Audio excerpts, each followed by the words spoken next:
देश भर में कोचिंग नगरी के नाम से मशहूर कोटा में स्टूडेंट्स को स्ट्रेस फ्री और सुरक्षित रहने के लिए कोटा पुलिस लगातार पहल कर रही है। आपको बताते चलें कि कोचिंग स्टूडेंट्स की सुरक्षा के लिए Kota city police mobile app भी लॉन्च कर दी है। जी हाँ, ऐप का जो है वो पैनिक बटन दबाने के चंद मिनट में ही पुलिस स्टूडेंट्स तक पहुंच जाएगी। कोटा सिटी एसपी ने कहा है कि save our soul app launch किया जाएगा और ऐप को तैयार किया जा रहा है। किसी भी समस्या या परेशानी होने पर छात्र ऐप में मौजूद पैनिक बटन जो होता है उसका इस्तेमाल कर सकेंगे और पैनिक बटन के दबाते ही सूचना कंट्रोल रूम को मिल जाएगी। इसके बाद छात्र की लाइव लोकेशन के आधार पर पुलिस तुरंत वहां पर पहुंचेगी। स्टूडेंट से जुड़ा हुआ जितना भी डेटा है पुलिस को तुरंत मिल जाएगा और वो पुलिस एक्सेस भी कर पाएगी। जब स्टूडेंट्स पैनिक बटन दबाएंगे तभी पुलिस छात्र का डेटा एक्सेस कर सकेगी, ऐसे नहीं तो नहीं कर पाएगी। ऐप से छात्रों को किसी तरह का कोई जोखिम नहीं रहेगा। उधर कोटा पुलिस ने कुन्हाड़ी इलाके से कोचिंग स्टूडेंट्स से सीधा संवाद भी किया है। संवाद कार्यक्रम शुरू किया जा चुका है और संवाद के दौरान कोटा सिटी एसपी सहित पुलिस के आलाधिकारी मौजूद वहां पर रहे। संवाद के दौरान छात्रों ने कई समस्या साझा की और संवाद के बाद एसपी ने कहा है कि छात्रों की स्थानीय स्तर से लेकर मूल स्थान की जितनी भी समस्याएं हैं वो सामने आई हैं। कोचिंग छात्रों ने हॉस्टल, मेस, कोचिंग और परिवार से संबंधित समस्याएं भी साझा की हैं। यही नहीं, एक दूसरे को परेशान करने वाले कोचिंग छात्र का भी शिकायत सामने आया है। इस दौरान पुलिस अधिकारियों ने 1-to-1 संवाद किया है और पुलिस हर समस्या का समाधान करने की इस पे जो है कोशिश कर रही है। वहीं एसपी ने कहा है कि एंटी हैंगिंग डिवाइस की मॉनिटरिंग करेंगे और एसपी ने हॉस्टल और कोचिंग में गाइडलाइंस की पालना नहीं करने पर नाराजगी जताई। एसपी ने चेतावनी देते हुए कहा है कि एंटी हैंगिंग डिवाइस से लेकर गाइडलाइंस का पालना नहीं करने पर कार्रवाई की जाएगी। पुलिस ने संवाद का सिलसिला लगातार जारी रखने का फैसला भी किया है। सीधा संवाद शुरू किया है।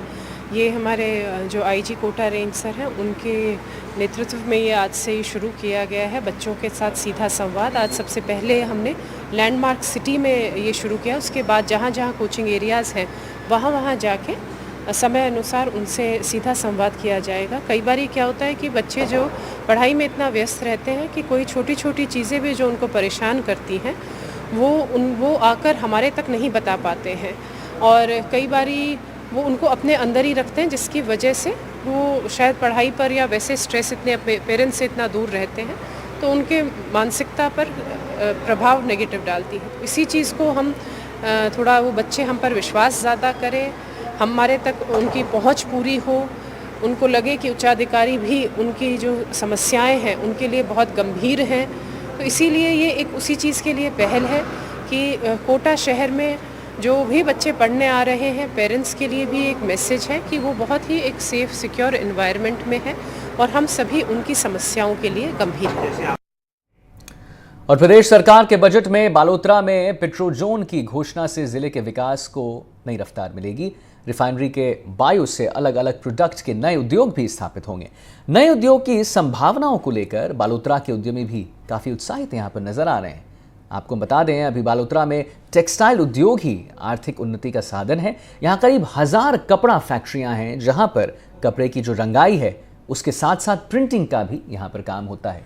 इन फैक्ट्रियों में करीब 1 लाख लोगों को प्रत्यक्ष व अप्रत्यक्ष रूप से रोजगार मिल रहा है। ऐसे में नए उद्योग, जितने भी इंडस्ट्रीज हैं वहाँ पर और जितने भी इंडस्ट्रीज हैं वहाँ पर इंडस्ट्रिस्ट ने यहाँ पर रुचि दिखाई है। उद्यमियों का कहना है कि सरकार पेट्रोजोन आधारित उद्योग को लेकर कोई कार्यशाला का भी आयोजन करे ताकि यहाँ के टेक्सटाइल उद्योग से जुड़े कारोबारी जितने भी कारोबारी हैं उनको रिफाइनरी के बायो प्रोडक्ट पर आधारित उद्योग की जानकारी भी मिल सके और उस पर वो काम कर सकें आगे।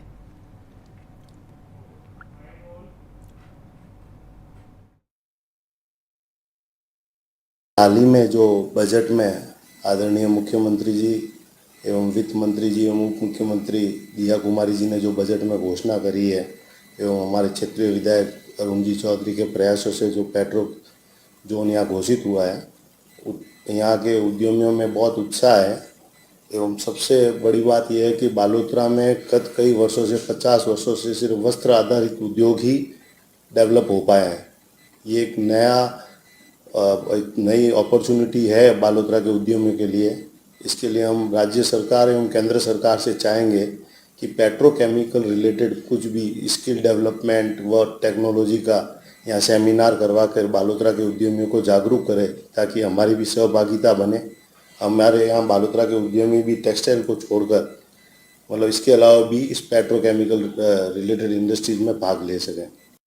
सरकार को सबसे पहले धन्यवाद देते हैं, इन्होंने इतनी बड़ी घोषणा हमारे क्षेत्र के लिए करी है और ये घोषणा रोजगार के और व्यापार के नए आयाम को जन्म देती है और पूरा व्यापार जगत उत्साहित है कि कुछ नया इंडस्ट्री आने वाला है, तो उस इंडस्ट्री में हम लोग कितना पार्टिसिपेट कर सकते हैं, उसके लिए हर व्यक्ति अपने स्तर पर उसकी जांच कर रहा है, सर्च कर रहा है और पता लगाने की कोशिश कर रहा है। पचपदरा में रिफाइनरी को लेकर जो पेट्रोल जोन की है, हाल ही में बजट में वित्त मंत्री दिया कुमारी ने जो घोषणा की है, तो बालोतरा के आसपास विकास की अपार संभावना है और रिको जो है वो इसको लेकर तैयारी में जुटा है। हमारे साथ अभी रिको के SRM सुशील कटियार जी, हम बात करते हैं उनसे किस प्रकार जो रिको है डेवलपमेंट कर रहा है और पेट्रोल जोन की क्या है।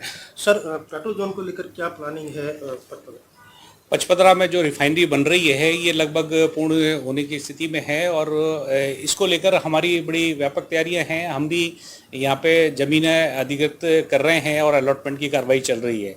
अभी वर्तमान में हमारे पास लगभग 600 हेक्टेयर की ज़मीनें हैं, वो लगभग सरकार से हमें आवंटित की जा चुकी हैं और इसके अलावा बाकी प्रस्ताव भी हमारे चल रहे हैं। और इसके अंदर फर्स्ट फेज में हमें 243 हेक्टेयर की जो ज़मीन आवंटित हो चुकी है, उसमें हमें एनवायरनमेंट क्लियरेंस के लिए पेट्रोकेमिकल की जो डाउन स्ट्रीम इंडस्ट्रीज़ हैं उसके लिए हमें एनवायरनमेंट क्लियरेंस की आवश्यकता रहती है। MOEF से हम इसके लिए एनवायरनमेंट क्लियरेंस ले रहे हैं, जिसकी कि आवेदन हमने लगा दिया गया। क्योंकि पेट्रोल जोन है, बहुत बड़ा क्षेत्र विकसित होगा, तो क्या प्लानिंग है, कितने हेक्टेयर में, कितने किलोमीटर के दायरे में है जो ज़मीन अवाप्ति का जो आपकी प्रक्रिया है? ये मैंने आपको जैसे बताया कि लगभग हमारे पास बोरावास के आसपास करीब 600 हेक्टेयर ज़मीन ऑलरेडी है। इसके अलावा हमारे जो प्रस्ताव और चल रहे हैं, तो लगभग 2500 से 3000 हेक्टेयर का हम लोग प्लान कर रहे हैं कि ये औद्योगिक क्षेत्र इसमें ज़मीनें हमारी आ जाएंगी।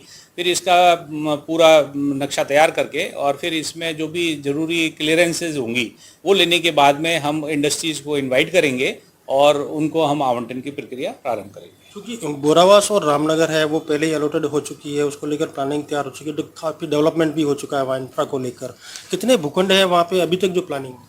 बोरावास के अंदर एक्चुअली हमने प्रथम चरण में 32 हेक्टेयर जो लैंड है उसको डेवलप किया था और वो एक जनरल इंडस्ट्रियल एरिया के लिए किया था। लेकिन बाद में जब ये RPZ का कॉन्सेप्ट आया या पेट्रोकेमिकल आधारित लगाने का जब ये कॉन्सेप्ट आया, तो हमने वो आवंटन था वो उसको कैंसिल करके अब हम इसमें डाउन स्ट्रीम प्रोडक्ट के लिए ही स्पेशली इनको आवंटन करेंगे, इसलिए हमने अभी उसको ओपन नहीं किया है।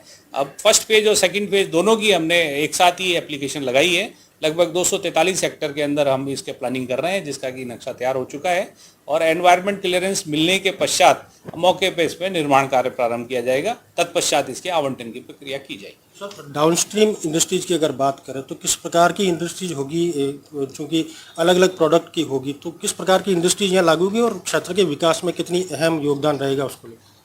डाउन स्ट्रीम इंडस्ट्रीज की बात करें तो इनके जो सह उत्पाद हैं उसके अंदर जैसे प्लास्टिक इंडस्ट्री इसमें बहुत मात्रा में आएगी। इसके अलावा कुछ केमिकल इंडस्ट्रीज भी इसमें लगेंगी, फार्मास्यूटिकल इंडस्ट्री भी इसके अंदर आ सकती है। तो ये अब सारी चीज़ जो हमको रिफाइनरी से जो रॉ मटेरियल उपलब्ध होगा उसके हिसाब से ही इंडस्ट्रीज यहाँ लगेंगी। अभी ये तय होना बाकी है कि भी रिफाइनरी कौन कौन से प्रोडक्ट बाहर देगी या कौन से प्रोडक्ट है वो अपने खुद के अंदर वो डेवलप करेंगे। तो जिस हिसाब से क्वांटिटी और जो चीज़ यहाँ पे देंगे उसी आधारित इंडस्ट्रीज यहाँ पे RPZ के अंदर लगाई जाएगी। सर, डाउन स्ट्रीम जो इंडस्ट्रीज है उसको लेकर जैसे ज़मीन अलॉट हो गई, सारी चीज़ें प्रक्रिया धीन है अभी, और उसको लेकर रिको क्या कोई इन्वेस्टमेंट मीट या इस तरह के जो आयोजन या उद्यमी है उनको प्रोत्साहित करने के लिए ताकि वो यहाँ के इन्वेस्ट करें रिको की ज़मीन पर और यहाँ इंडस्ट्रीज लागू करें, इसको लेकर कोई प्लानिंग है क्या? अभी इस तरह की हमारे पास क्वेरी आती रहती हैं। कई बड़ी कंपनियां हैं वो आके हमसे लैंड वगैरह उनको हमने दिखाई भी है, और इन्वेस्टमेंट समिट दिसंबर में होने जा रहा है, सरकार ने इसकी भी घोषणा करी है। तो हम ये है कि उसकी पूरी तैयारी कर रहे हैं। ज़्यादा से ज़्यादा जो इस तरह के उद्यमी हैं उनको हम बुलाएंगे, और कोशिश ये रहेगी कि हम तब तक हमारा इंडस्ट्रियल एरिया डेवलप करके उनके आवंटन की स्थिति में आ जाएं। जी बिल्कुल, ये थे रिको एसआरएम, जिनका साफ तौर पे कहना है कि इंडस्ट्री जो डाउनस्ट्रीम इंडस्ट्रीज है उसको लेकर रिको की तरफ से तैयारियां लगातार जारी है और भू आपत्ति का भी काम शुरू है। जल्द ही वो भू आपत्ति का काम शुरू होने के बाद में ईसी क्लियरेंस जो भी फॉर्मेलिटीज है वो पूरी होने के बाद में क्षेत्र में भूखंड विकसित औद्योगिक क्षेत्र विकसित किए जाएंगे, जिससे आने वाले समय में क्षेत्र के विकास को गति मिल सकेगी। अनिल वैष्णव, एनडीटीवी, बालोतरा।